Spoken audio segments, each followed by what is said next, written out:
बिस्मिल्लाहिर्रहमानिर्रहीम अस्सलाम वालेकुम। ये वीडियो है जी हेड टू टेल रूल्स के मुताबिक अगर हमने वेक्टर्स को ऐड करना है तो वो हम किस तरह करते हैं। एक एग्जांपल है, सॉल्व एग्जांपल है जो बुक में ही सॉल्व की गई थी, उसी के मुताबिक एक एग्जांपल 2.9 है, तो देख लेते हैं इसे। तो चलिए शुरू करते हैं।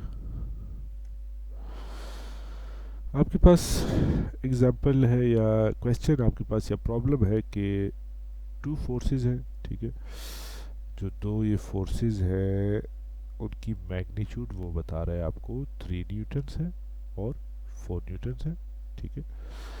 Are acting on a body along x axis and y axis respectively.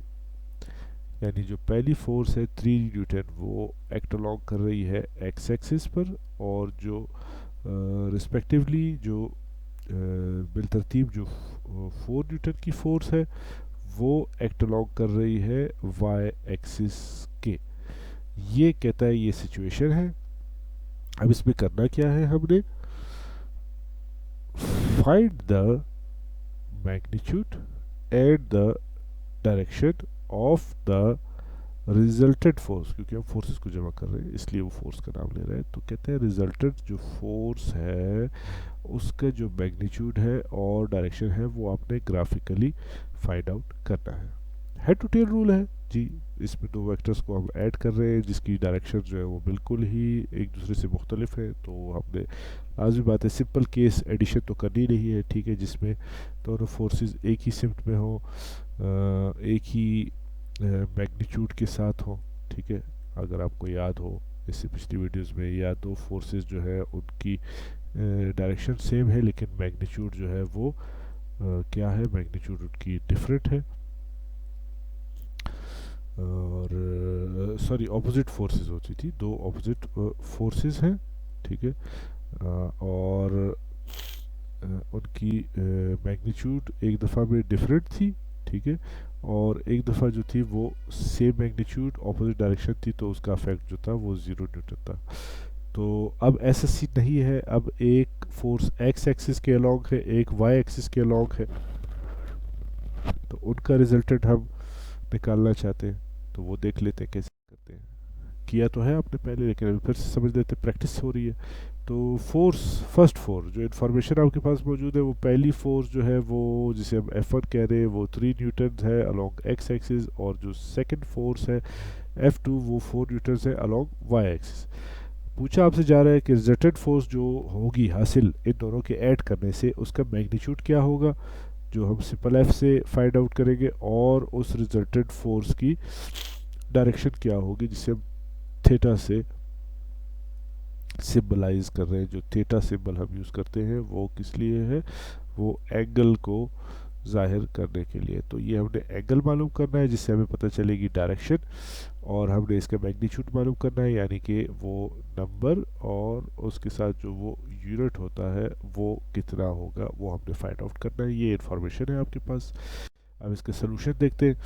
सबसे पहले तो आपने स्केल सेलेक्ट करना है कि हमारे पास न्यूटन्स में है 3 न्यूटन्स और 4 न्यूटन्स है, तो हम कहते हैं कि एक सेंटीमीटर की जो लाइन होगी वो 1 न्यूटन को जाहिर करेगी, तो 3 न्यूटन की लाइन 3 सेंटीमीटर और 4 न्यूटन की लाइन 4 सेंटीमीटर को जाहिर करने के लिए है, F1 के लिए और F2 के लिए। ये लाइनों की लंबाई होगी।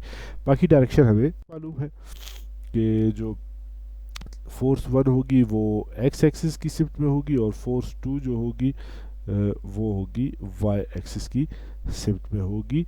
कितने कितने होगी देखिए, यहाँ पर आपको बता रहे ये 3 सेंटीमीटर है और ये यहाँ पर ये 4 सेंटीमीटर इस लाइन की लंबाई होगी। तो इन लाइनों को हमने ड्रॉ कर लेना है जिस भी शिफ्ट में है। अब एक्स और वाई एक्सिस का जो हमने वो सीन बना लिया है, ठीक है, दो म्यूचुअली परपेंडिकुलर लाइंस हमने ले ली, ठीक है।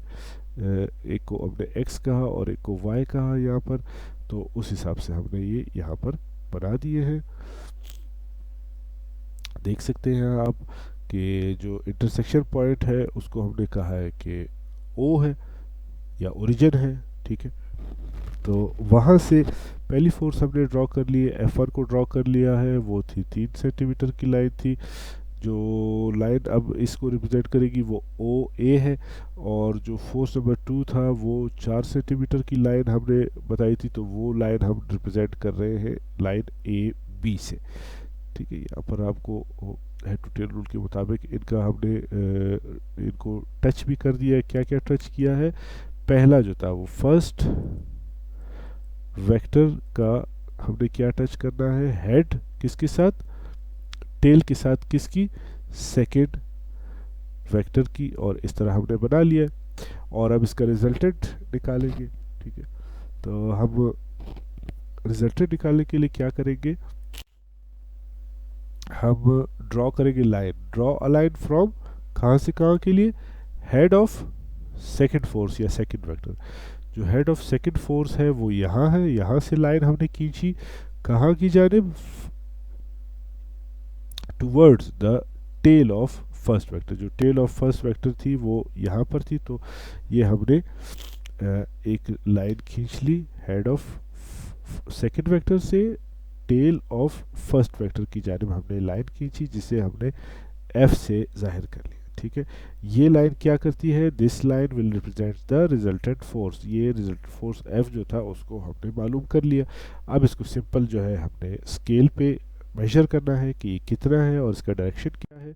तो सबसे पहले तो इसका मैग्नीट्यूड देखना है। मैग्नीट्यूड के लिए हमने देखा कि लाइन जो है वो तकरीबन तकरीबन हमारे पास 5 सेंटीमीटर के करीब है। तो हमने कहा था कि 1 सेंटीमीटर 1 न्यूटन है, तो इसलिए 5 सेंटीमीटर जो है वो 5 न्यूटन इसकी मैग्नीट्यूड हो गई। ठीक है, नंबर और यूनिट हो गया, यानी कि ये हो गया इसका मैग्नीट्यूड। और डायरेक्शन के लिए हमने कहा था कि एक्स एक्सिस के साथ या वाई एक्सिस के साथ क्या डिग्री या क्या थीटा वो बना रहा है। अगर हम एक्स एक्सिस के साथ देखें तो भी मसला नहीं है, या वाई एक्सिस के साथ देखें तो भी मसला नहीं है। हमने डायरेक्शन को डिफाइन करना है बेसिकली। तो हमारे पास जो डायरेक्शन बन रही है प्रोटेक्टर की मदद से हमने देखा, तो वो हमारे पास आ रही थी तो लगभग 52 आ रही थी। तो हमने थीटा इक्वल टू कर लिया 52 डिग्री, जो कि इसकी कहलाएगी डायरेक्शन। तो ये सिंपल से हेड टू टेल रूल को हमने देख लिया, उसकी एक प्रैक्टिस कर ली। ठीक है, कैसे हम हेड टू टेल रूल को यूज़ करते हैं फोर्सेस को या वेक्टर्स को ऐड करने के लिए, या वेक्टर्स की एडिशन के लिए हम यूज़ करते हैं head to tail rule. Thank you so much for viewing, और कमेंट्स में कोई क्वेश्चन हो तो ज़रूर बताइएगा। अल्लाह हाफिज़।